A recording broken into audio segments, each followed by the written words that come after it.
ಹಾಸನ ಜಿಲ್ಲೆಯ ಆಲೂರು ತಾಲೂಕಿನಲ್ಲಿ ಅವ್ಯವಸ್ಥೆಯ ಆಗರ ಆಗಿರುವಂಥದ್ದು. ಆಲೂರು ತಾಲೂಕಾದ್ರೂ ಕೂಡ ಮೂಲಭೂತ ವ್ಯವಸ್ಥೆ ಇಲ್ಲ, ಸೌಕರ್ಯಗಳಿಲ್ಲ.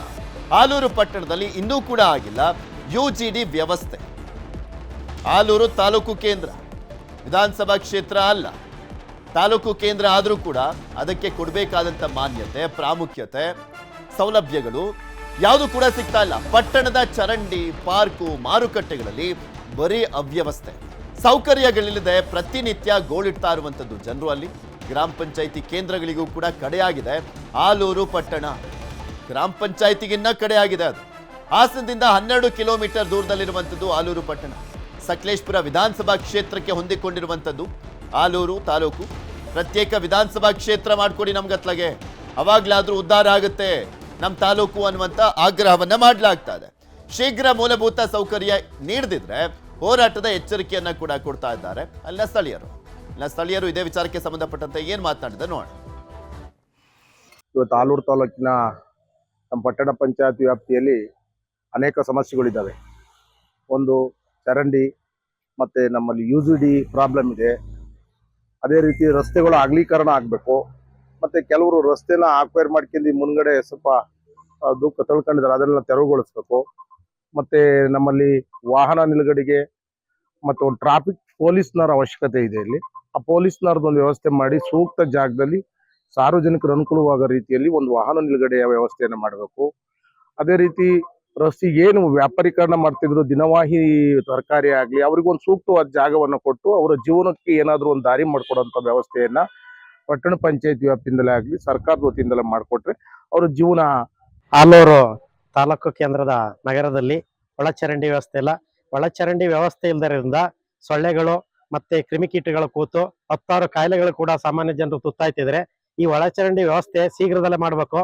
ಮಾಡ್ಲಿಲ್ಲ ಅಂದ್ರೆ ಸಾರ್ವಜನಿಕರೆಲ್ಲ ಸೇರಿ ಜಾತ್ಯತೀತವಾಗಿ, ಪಕ್ಷಾತೀತವಾಗಿ, ರಾಜಕೀಯೇತರವಾಗಿ ಹೋರಾಟ ಮಾಡ್ಬೇಕಾಗತ್ತೆ ಅಂತೇಳಿ ಜನಪ್ರತಿನಿಧಿಗಳಿಗೆ ಯಾವುದೇ ಪಕ್ಷದಲ್ಲಿರ್ಬೋದು ಎಚ್ಚರಿಕೆನ ಕೊಡ್ತಾ ಇದ್ವಿ.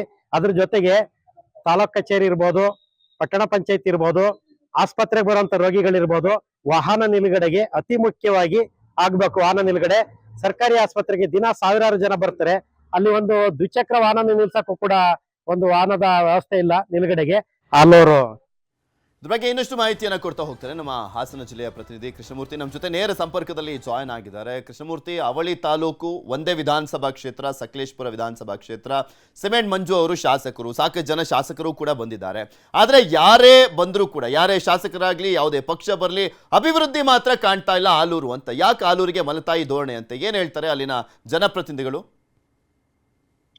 ಪೃಥ್ವಿ, ಖಂಡಿತವಾಗೂ ಈ ಒಂದು ತಾಲೂಕಿನ ನೋಡಿದ್ರೆ ಯಾವ ಗ್ರಾಮ ಪಂಚಾಯತಿಗೂ ಕೂಡ ಕಡಿಮೆ ಇಲ್ಲ ಅಂತ ಅನ್ಸುತ್ತೆ. ಯಾಕೆಂತ ಹೇಳಿದ್ರೆ ಗ್ರಾಮ ಪಂಚಾಯತಿನೆಲ್ಲ ಸಾಕಷ್ಟು ಅಭಿವೃದ್ಧಿಯನ್ನ ನಾವು ಈ ಕಾಲದಲ್ಲಿ ಕಾಣ್ತಿದ್ದೇವೆ. ಆದ್ರೆ ತಾಲೂಕು ಕೇಂದ್ರ ಆಗಿರ್ತಕ್ಕಂಥ ಆಲೂರು ಪಟ್ಟಣದಲ್ಲಿ ಈ ಒಂದು ವ್ಯವಸ್ಥೆ ಇದೆ.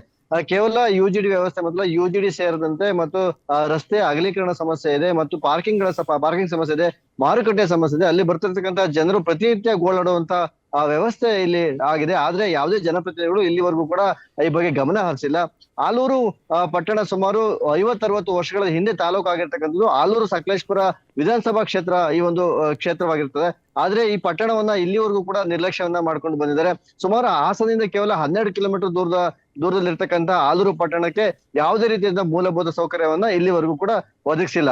ಆದ್ರೆ ಇಲ್ಲಿನ ಜನರು ಕೂಡ ಇಲ್ಲಿವರೆಗೂ ಸಹಿಸ್ಕೊಂಡಿದ್ದಾರೆ. ಇನ್ನು ಮುಂದೆ ಇದನ್ನ ಸಹಿಸ್ಕೊಳ್ಳೋದಿಲ್ಲ. ಇಲ್ಲಿಗೆ ಬೇಕಾಗಿರ್ತಕ್ಕಂಥ ಮೂಲಭೂತ ವ್ಯವಸ್ಥೆಯನ್ನ ಮಾಡದೇ ಇದ್ರೆ ನಾವು ಹೋರಾಟದ ಎಚ್ಚರಿಕೆಯನ್ನ ಕೂಡ ನೀಡಬೇಕಾಗುತ್ತೆ ಎಂಬಂತ ವಿಚಾರವನ್ನ ಜನಪ್ರತಿನಿಧಿಗಳಿಗೆ ಈಗ ಇಲ್ಲಿ ನೀಡಿರ್ತಕ್ಕಂಥದ್ದು. ಆಲೂರು ಪಟ್ಟಣದಲ್ಲಿ ಇಲ್ಲಿವರೆಗೂ ಯುಜಿಡಿ ವ್ಯವಸ್ಥೆ ಅನೇಕ ಲೇಔಟ್ ಕೂಡ ಅಲ್ಲಿನ ಖಾಸಗಿಯಾಗಿ ನಿರ್ಮಾಣ ಮಾಡ್ತಿದ್ದಾರೆ. ಇಲ್ಲೂ ಕೂಡ ಲೇಔಟ್ ಗಳಲ್ಲೂ ಕೂಡ ಯುಜಿಡಿ ವ್ಯವಸ್ಥೆ ಇಲ್ಲ. ಕೆಲ ಗ್ರಾಮ ಪಂಚಾಯತಿಗಳೇ ಕೂಡ ಇದಕ್ಕಿಂತ ದೊಡ್ಡದಾಗಿ ಬೆಳೆದಿರುತ್ತೆ. ಅಲ್ಲಿ ಎಲ್ಲಾ ರೀತಿಯ ವ್ಯವಸ್ಥೆಯನ್ನು ಕೂಡ ಕಲ್ಪಿಸಿರುತ್ತೆ. ಈವರೆಗೂ ಕೂಡ ಇಲ್ಲಿ ಜನರು ಕೂಡ ಸಾರ್ವಜನಿಕರು ಸಾಕಷ್ಟು ಬಾರಿ ಮನವಿಯನ್ನು ಮಾಡಿದ್ದಾರೆ. ಆದ್ರೂ ಕೂಡ 10 ವರ್ಷಗಳು, ದಶಕಗಳೇ ಕಳೆದ್ರೂ ಕೂಡ ಇಲ್ಲಿವರೆಗೂ ವ್ಯವಸ್ಥೆಗಳನ್ನ ಸರ್ಕಾರ ಕಲ್ಪಿಸ್ತಾ ಇರೋದು ಇಲ್ಲ ನಿರ್ಲಕ್ಷ್ಯ ಧೋರಣೆಯನ್ನ ಎತ್ತಿ ಹಿಡಿತಾ ಇದೆ. ಪಟ್ಟಣ ಪಂಚಾಯತಿ ಅಧಿಕಾರಿಗಳು ಕೂಡ ಸಾಕಷ್ಟು ಬಾರಿ ಸರ್ಕಾರಕ್ಕೂ ಕೂಡ ಮನವಿ ಮಾಡಿದರೆ ಯುಜಿಡಿ ವ್ಯವಸ್ಥೆಯನ್ನ ಕಲ್ಪಿಸಿಕೊಡುವಂತೆ ಮನವಿ ಪತ್ರವನ್ನು ಕೂಡ ಸಲ್ಲಿಸಿದರೆ ಇಲ್ಲಿವರೆಗೂ ಯಾವುದೇ ರೀತಿಯಂತ ಅನುದಾನವನ್ನು ಕೂಡ ಬಿಡುಗಡೆ ಮಾಡಿಲ್ಲ. ಈಗ ಸ್ಥಳೀಯ ಶಾಸಕರು ಸಿಮೆಂಟ್ ಮಂಜು ಆಗಿದ್ರೆ ದೊಡ್ಡ ಕ್ಷೇತ್ರ ಆದ್ರೂ ಕೂಡ ಸಿಮೆಂಟ್ ಮಂಜು ಅವರು ಈಗ್ಲಾರು ಒಂದು ಗಮನವನ್ನ ಹರಿಸಿ ಆಲೂರು ಪಟ್ಟಣವನ್ನ ಯುಜಿಡಿ ವ್ಯವಸ್ಥೆನ ಮಾಡ್ಕೊಡುವಂತ ಆಗ್ರಹವನ್ನ ಇಲ್ಲಿನ ಸ್ಥಳೀಯರು ಮಾಡ್ತಿರ್ತಕ್ಕಂಥದ್ದು. ಪೃಥ್ವಿ.